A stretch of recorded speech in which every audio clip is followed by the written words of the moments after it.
बुढ़ापे की अंधेरी रात, हरियाणा की कड़ाके की सर्दी और बर्फीली हवाओं से सराबोर दिसंबर का महीना, हड्डियां गला देने वाली ऐसे मौसम में 75 वर्ष के हरिचरण दास सड़क के किनारे एक पत्थर पर बैठे ठिठुर रहे थे। स्वयं को ठंड से बचाने की जद्दोजहद में वो सिकुड़ते से जा रहे थे और लगातार एक ही मुद्रा में बैठे रहने से उनकी कमर अकड़ती जा रही थी।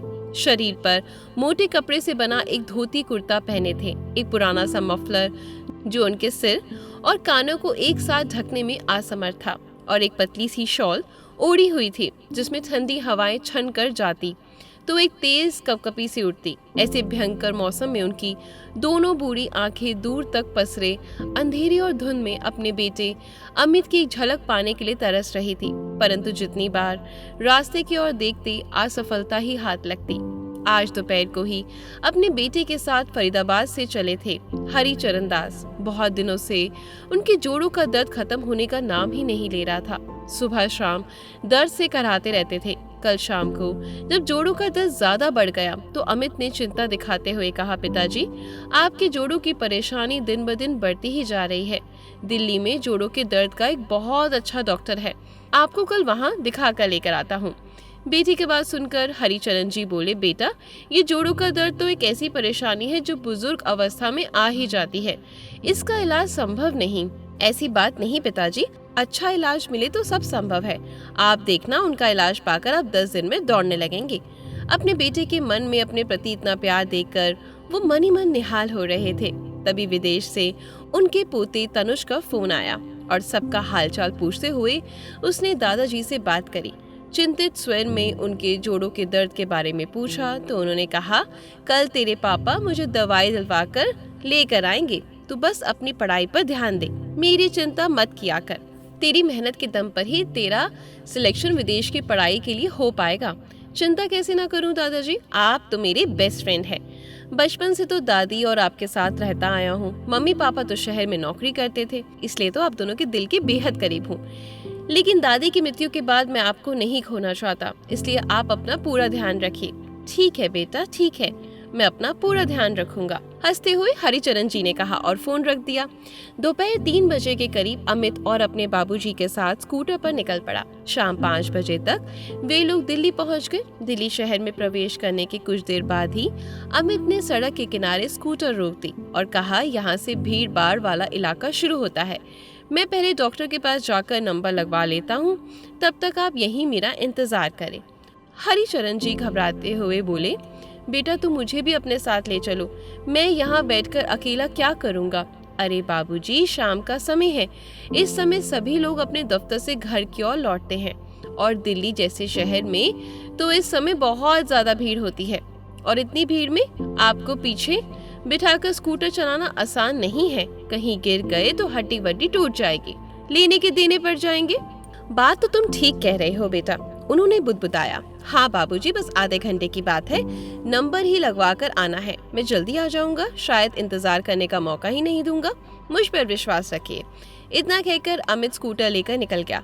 हरिचरण जी वहीं सड़क के किनारे पत्थर पर बैठे रहे। आधा घंटा कहकर गया था, लेकिन 1 घंटे से भी ऊपर हो गया, पता नहीं अब तक आया क्यों नहीं।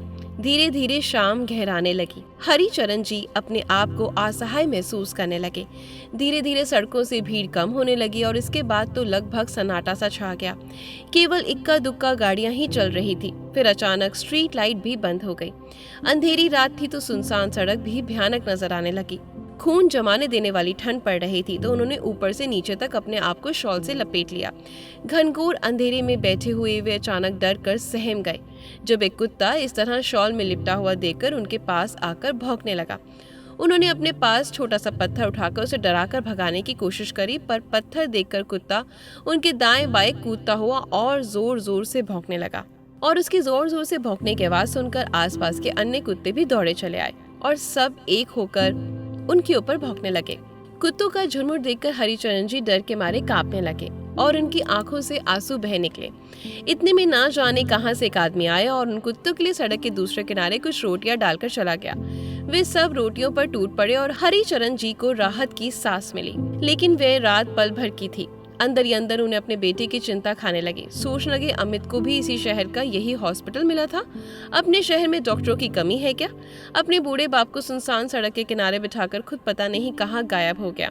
और एक ठंड के मारे मेरी हड्डियां जाम हो चुकी हैं और दूसरी ओर भूख के कारण आंतें पत्थर बन चुकी हैं। जेब में 20 रुपए भी नहीं कि किसी दुकान पर जाकर गर्म चाय पी लूं। ठंड भी कुछ कम हो जाती और पेट को भी राहत मिल जाती। अचानक उनके मन में भयानक ख्याल आने लगा और उनके मन में अनहोनी होने की आशंकाएं घर करने लगी। एक ही पल में ठंड और भूख दोनों गायब हो गए। अमित स्कूटर पर है, पता नहीं उसने हेलमेट पहना भी था या नहीं। दिल्ली जैसे शहर की भीड़ भाड़ में चारों तरफ खतरा ही है। कहीं उसके स्कूटर का एक्सीडेंट तो नहीं हो गया, कहीं किसी तेज रफ्तार वाहन ने उसके स्कूटर को पीछे से आकर टक्कर तो नहीं मार दी, फिर किसी ट्रक ने उसे टक्कर हो गई हो और उसे कुचल कर। नहीं, सोचते हुए उनका कलेजा मुंह को आने लगा। वो बिल्कुल बौखला गए। फिर स्वयं से कहने लगे, हरिचरण, बढ़ती उम्र में लगता है तेरा दिमाग खराब कर दिया है। रत्ती भर भी अकल नहीं तुझे। अपने ही बेटे के लिए ऐसा सोच रहा है, तुझे शर्म आनी चाहिए। ये भी तो हो सकता है कि डॉक्टर के पास कुछ ज्यादा देर लग गई हो, स्कूटर में पेट्रोल खत्म हो गया हो। परंतु स्वयं को झिड़कने के बाद भी उनकी आंखों के सामने दुर्घटना के दृश्य आने लगे। कभी तो वो पूजा पाठ करने लगते और कभी देवी देवताओं की मनौती मानते। लेकिन अभी तक वे इतना तो समझ ही गए थे कि अगर सब कुछ ठीक होता तो हमें डॉक्टर के यहाँ नंबर लगाकर कब का पहुँच गया होता। अब तो डॉक्टर के बैठने का समय भी नहीं है। सोचते सोचते उनका हृदय अंदर से बिल्कुल व्याकुल होने लगा। गले से रोने की दर्द भरी आवाज और आंखों से आंसू फूट पड़े। ना जाने कितने ही घंटे उन्होंने ऐसे रोते रोते बिता दिए। रोते हुए एक आवाज ने उनका ध्यान अपनी ओर खींचा। क्या हुआ बाबा, क्यों रो रही हो? उन्होंने आवाज की दिशा में देखा। एक जीते जागते इंसान को अपने पास खड़ा पाकर और जोर से रो पड़े।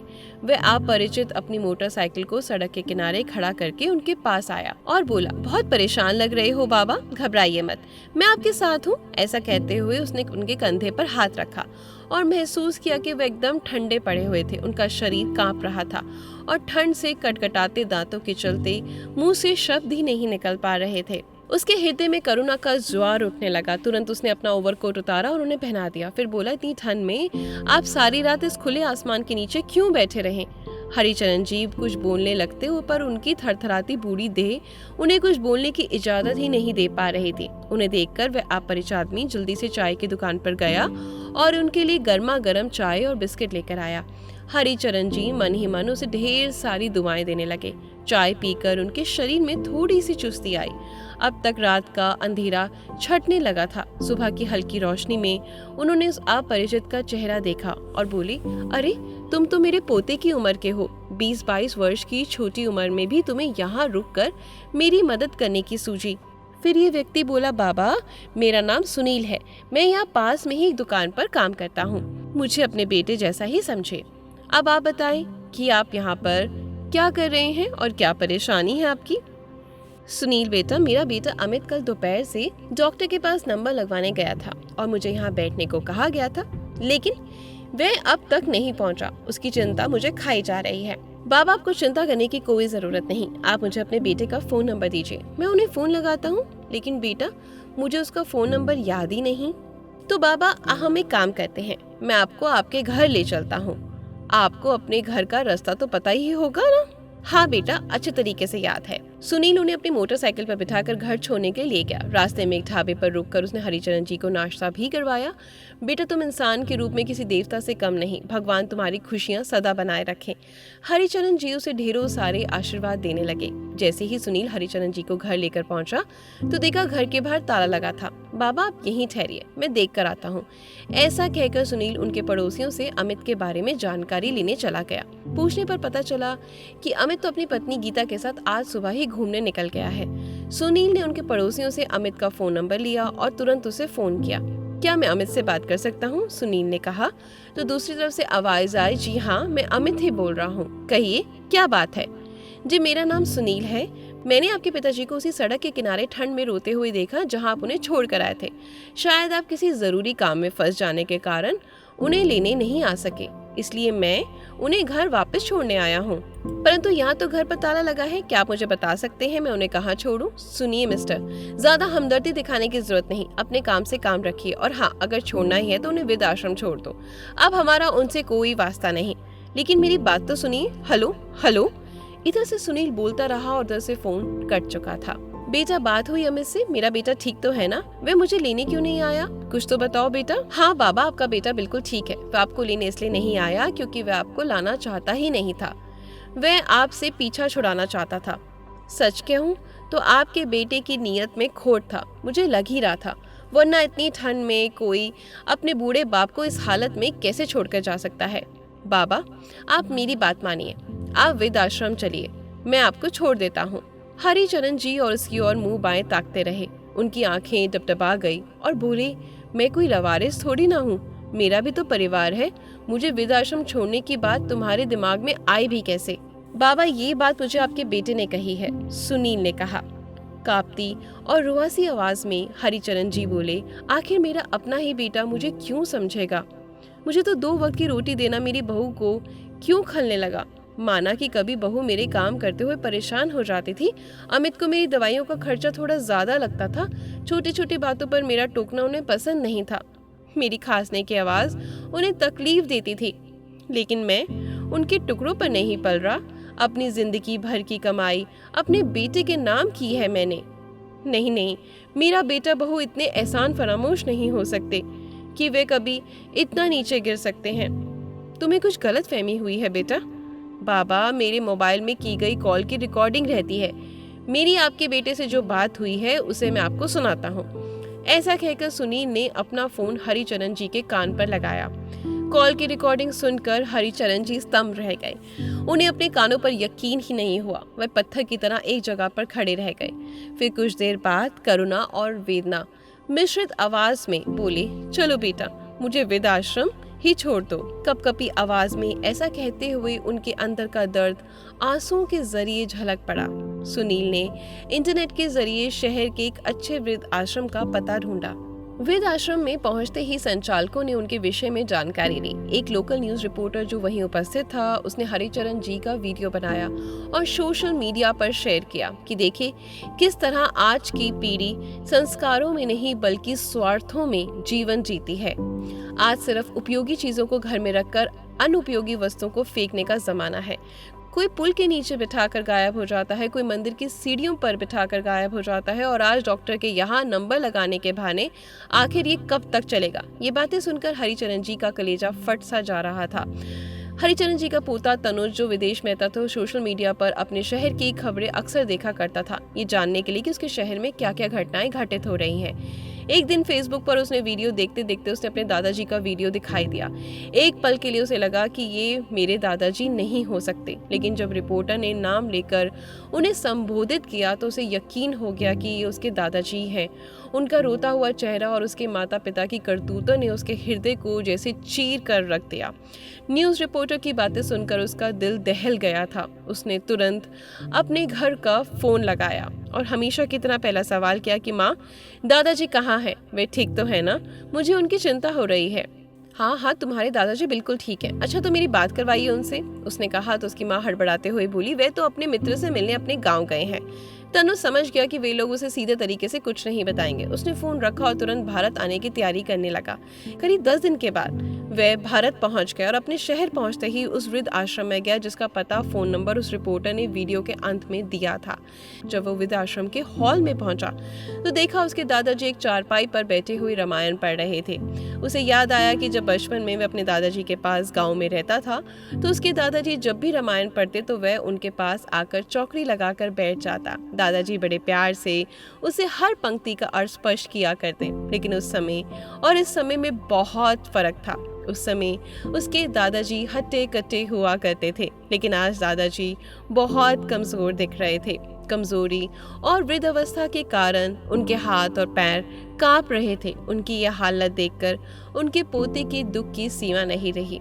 आंखों में आंसू अपने दादाजी की ओर बूढ़ा और उनकी चारपाई पर चौकड़ी लगाकर बैठ गया और उनकी सुनाई हुई रामायण की पंक्तियां सुनने लगा। हरिचरण जी ने महसूस किया कि उनके बाजू पर पानी की कुछ बूंदें गिर रही हैं। उन्होंने रामायण की किताब को एक तरफ रखा और नजर उठाकर अपने पास बैठे व्यक्ति की ओर देखा। उनकी हैरानी का ठिकाना ना रहा जब उन्होंने देखा कि उनका पोता तनुज उनके पास बैठा है और ये उसी के आंसू थे जो उनकी बाजू को भिगो रहे थे। अपने पोते को देखते ही उसे गले लगाकर रोने लगे।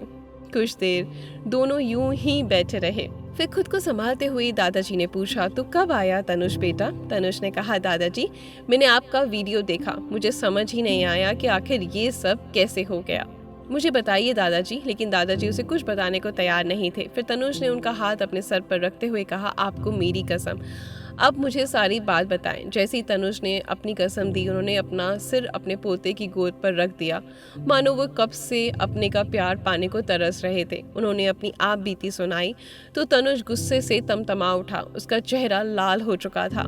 चलिए दादाजी, आप मेरे साथ चलिए। नहीं बेटा, पहले ही मेरा बहुत तमाशा बन चुका है, अब मैं उस घर वापस नहीं जाऊंगा।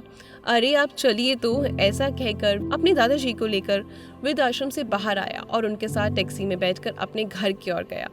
घर पहुंचकर अपने दादाजी को टैक्सी में ही बैठाकर उसने डोर बेल बजाई। जैसे ही उसकी माँ ने दरवाजा खोला तो सामने अपने बेटे को देखकर उसके चेहरे पर आश्चर्य और खुशी के भाव दोनों साथ में आ गए। फिर अपने पति को आवाज देते हुए बोली, अजी सुनते हो, आकर देखिए कौन आया है। अमित आवाज सुनकर दौड़ा दौड़ा आया। माता पिता दोनों बेटे तनुष को इतने दिनों बाद देखकर उनके गले लगने लगे, लेकिन बेटे ने उन दोनों को वहीं रोक दिया और बोला, मुझे पहले ये बताइए कि मेरे दादाजी कहाँ हैं? बेटा तुम्हें बताया तो था कि तुम्हारे दादाजी की दिमागी हालत ठीक नहीं, घर छोड़कर ना जाने कहाँ निकल गए। लेकिन माँ, फोन पर तो आपने बताया था कि वे अपने गाँव गए हैं अपने मित्र से मिलने। दोनों पति पत्नी घबराते हुए एक दूसरे को देखने लगे। फिर दोनों से उसने कहा, अच्छा अगर उनकी दिमागी हालत ठीक नहीं तो वे कहीं निकल गए, तो क्या आपने पुलिस में रिपोर्ट दर्ज कराई? अपने बेटे की बात सुनकर उनके पास कोई जवाब नहीं था। इतने में तनुज अपने दादाजी को गाड़ी से बाहर लेकर आया। अपने बाबूजी को सामने खड़ा देखकर दोनों बेटा बहू तुरंत उनके चरणों में गिर गए और ढोंग करते हुए बोले, बाबूजी आप कहाँ चले गए थे? हमने आपको कहाँ कहाँ नहीं ढूंढा। ये बातें बाद में कीजिएगा, पहले ये तो देखिए। अपने माता पिता को अपने मोबाइल में वही वीडियो दिखाते हुए बोला। वह वीडियो देखकर तो उन लोगों का खून सूख गया, उन दोनों के चेहरों का रंग उड़ गया। पिताजी मुझे एक बात तो बताइए, एक अनजान शहर में अपने पिता को एक सड़क के किनारे इतनी कपकपाती हुई ठंड में छोड़ते हुए आपका हृदय जरा सा भी नहीं पसीजा? क्या मांगते थे मेरे दादाजी आपसे? केवल 2 वक्त की रोटी और थोड़ा सा प्यार? और माँ, आप औरत तो ममता की मूर्ति होती है ना, दया और करुणा तो उसके स्वभाव में होता है, लेकिन आपको भी दादाजी पर बिल्कुल दया नहीं आई? शर्म आती है मुझे आप दोनों को अपने माता पिता कहते हुए। मेरे दादाजी आपको बोझ लगते हैं ना? मैंने फैसला कर लिया है, मैं अपने दादाजी को अपने साथ लेकर जाऊंगा, हमेशा हमेशा के लिए। अब से दादाजी मेरे साथ वहीं रहेंगे और जब तक उन्हें विदेश ले जाने से संबंधित सारी औपचारिकता पूरी नहीं हो जाती तब तक मैं भी उनके साथ वृद्धाश्रम में ही रहूंगा, क्योंकि आपके साथ अब मेरा कोई रिश्ता नहीं। उसकी बातें सुनकर वे दोनों हाथ जोड़कर उससे माफी मांगने लगे, गिड़गिड़ाने लगे। नहीं बेटा, ऐसा मत बोलो, माना कि हमसे बहुत बड़ी गलती हो गई, लेकिन इस गलती की इतनी बड़ी सजा तो मत दो हमें। लेकिन तनुज ने उनकी एक नहीं सुनी और अपने दादाजी को टैक्सी में बिठाकर वृद्धाश्रम की ओर चल पड़ा। दोस्तों, आशा करती हूँ आज की आपको मेरी कहानी बहुत ज़्यादा पसंद आई होगी। अगर हाँ तो वीडियो को लाइक और शेयर ज़रूर करिएगा।